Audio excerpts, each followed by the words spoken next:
Well, hello. Thank you for inviting me to give this talk. I'm delighted to be again at Ed Calabrese's Dose Response Conference.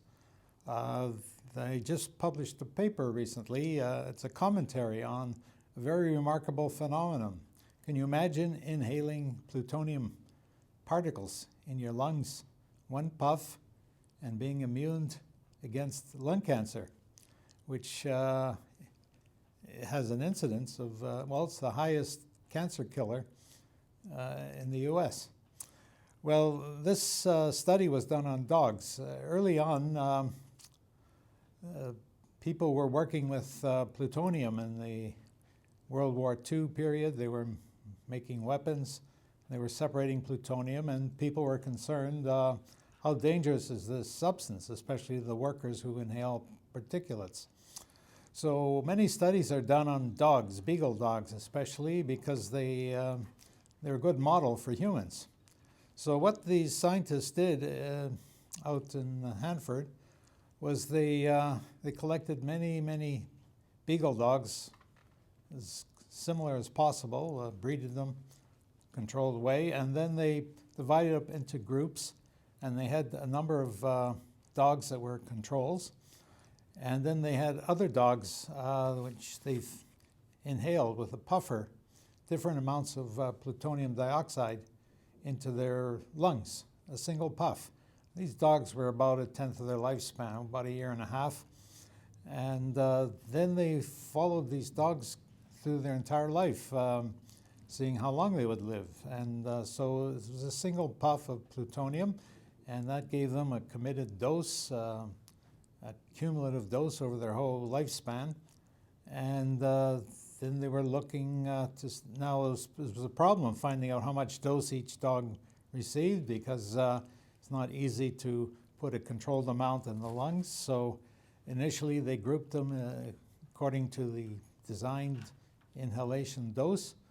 But later on, after they passed on, the dogs were individually measured to make sure that they had the right dose of plutonium in the lungs that they studied. Now, what they found was a remarkable thing. The control dogs dogs that have no plutonium have a normal amount of lung cancer incidence, tumors. It's about 20%. 1 in 5 dogs get lung cancer. Dogs are cancer factories, and lung cancer is one of the types they get. And what they found was that the first two groups of dogs, the lowest concentrations of plutonium particulates in their lungs, it went down to 0. Dogs lived a full lifespan with 0 lung tumors, which was totally unexpected.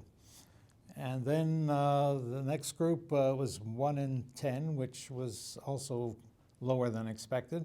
And then the lung cancer incidence, lung tumors in the dogs rose very dramatically, exponentially with dose to very, very high until 100%. And then even doses beyond that, the dogs were no longer dying of lung cancer, they were dying of pneumonia. That was really severe exposures. But the remarkable thing is the absence of tumors in the 2 low dose groups. And this paper was published in 2010, and here we are, 2014 is when I started looking at this. And I knew about this paper for some time, and I thought it was interesting, and I showed it to some people.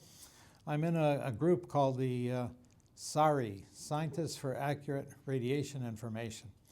And we got into discussion, and people were arguing with me that the low groups, the low dose groups, were a statistical aberration. It wasn't really a health effect, a beneficial effect of the low dose exposure.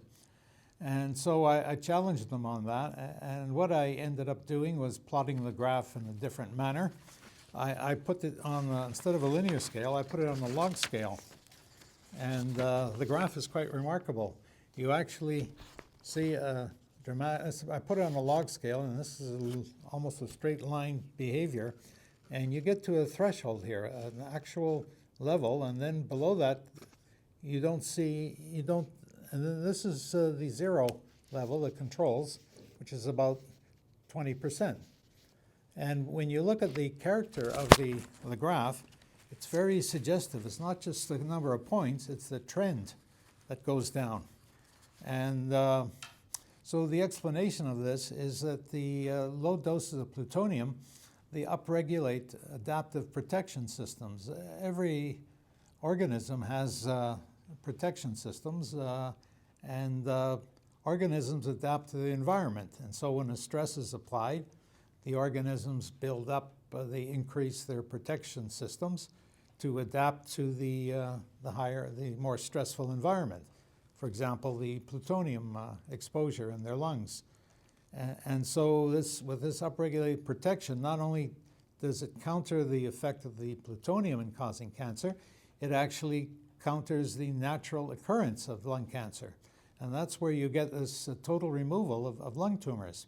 Now, there are examples in humans where Dr. Sakamoto treated cancer patients with low doses of radiation. For example, there was a woman that had ovarian cancer, and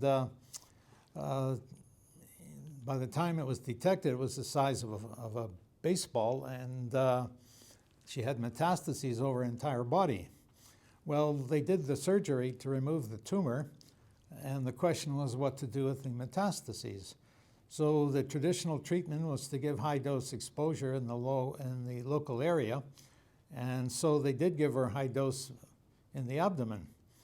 And they expected that this lady with these metastases in her entire body would only last about 6 months. And the remarkable thing was she wasn't getting better. So Dr. Sakamoto, who had done studies on mice, decided he would try the same treatment that he found that was effective on mice, giving fractionated doses of low doses of radiation. And so he gave this woman 3 times a week, 10 rad, for 5 weeks, which was a total of 30 rad a week and 150 rad for the whole treatment. And a remarkable thing happened. This woman, not only did she survive the 6 expected months, she lived for 3 years. And when she finally died, they did a pathology study on her, and what they found was that she didn't die from cancer. She died from a blockage in the intestinal tract, which was caused by the high-dose local radiation that caused scarring. The remarkable thing in this pathology study of this patient was that there were no cancer metastases anywhere in the body. And the conclusion was that the low-dose radiation treatment, this fractionated exposure for 5 weeks, had upregulated her protection systems, removed all of the metastases. It's a remarkable thing when they all disappear like that. And so it's similar to what happens in these dogs with the plutonium.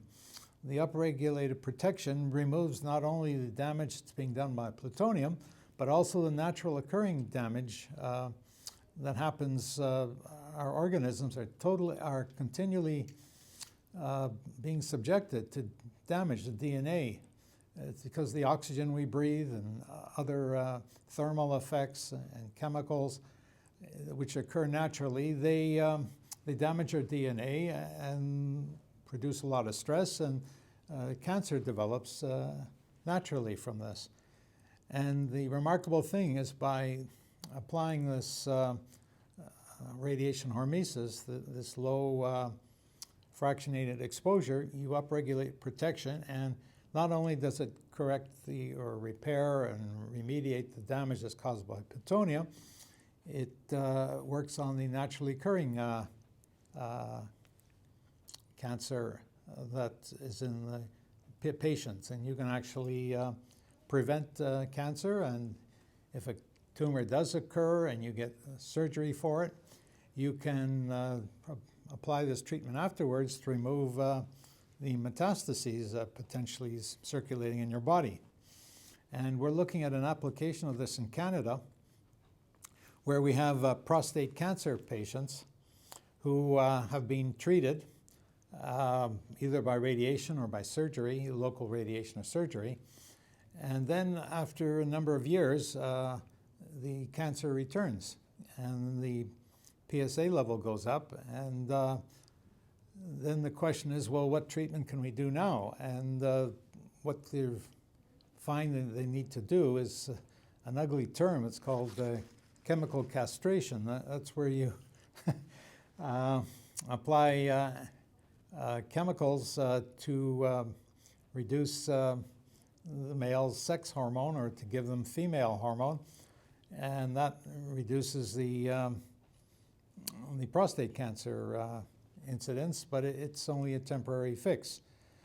And the study that they want to do now, we're getting approvals for this, is to apply half-body low-dose radiation, fractionated, twice a week for 5 weeks. And we believe that that will upregulate protection and remove these recurrent metastases and control or eliminate this recurrent prostate cancer. It's a large fraction of the patients that are being treated for prostate cancer, they have this recurrence. It's like 30%. So it's an important medical opportunity. The problem is that so many people believe that any amount of radiation causes cancer that they don't want to approve, this is medical doctors, to approve the study, to clinical study to demonstrate that this technique works. The irony is the patient already has cancer and this treatment could eliminate it.